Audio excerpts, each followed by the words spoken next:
तीन साधनाएं होती हैं, कर्म ज्ञान भक्ति। इसमें कर्म और ज्ञान, इन दो साधनाओं का फल अलग होता है। साधना अलग, साध्य अलग।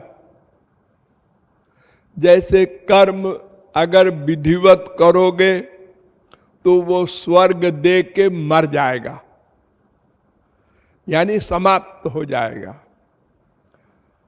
आपने जो शुभ कर्म यज्ञादि किए, उसने स्वर्ग दिया। 2 महीना, 4 महीना, 2 साल, 4 साल के लिए, फिर वो कर्म खत्म हो गया। स्वर्ग पहुंचा के कर्म खत्म और स्वर्ग भी खत्म। और ज्ञान का जो फल है, अज्ञान की निवृत्ति,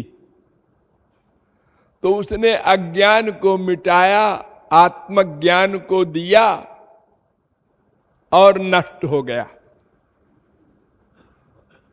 अर्थात साधन और फल और। लेकिन भक्त्या संजातया भक्त्या, भक्ति का फल दूसरा नहीं होता।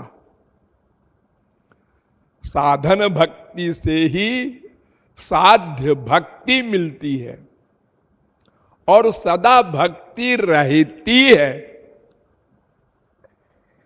भक्ति कभी जाती नहीं, भगवान के लोक में भी।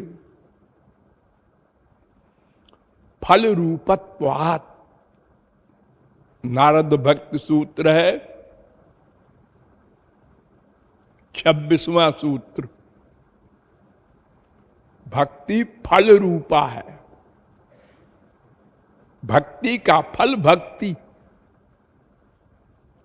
और कर्म का फल स्वर्ग, ज्ञान का फल आत्मज्ञान या अज्ञान निवृत्ति। भक्ति अमृत स्वरूप है। वो मरती नहीं, फल दे करके भी रहती है, ये अभिप्राय। अमृत स्वरूपा च, नारद भक्त सूत्र। तीसरा सूत्र।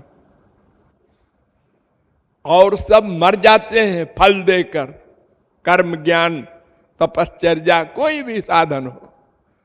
भक्ति मरती नहीं, फल दे करके भी सदा रहती है। ये वैलक्षण्य है हरि भक्ति का। हाँ।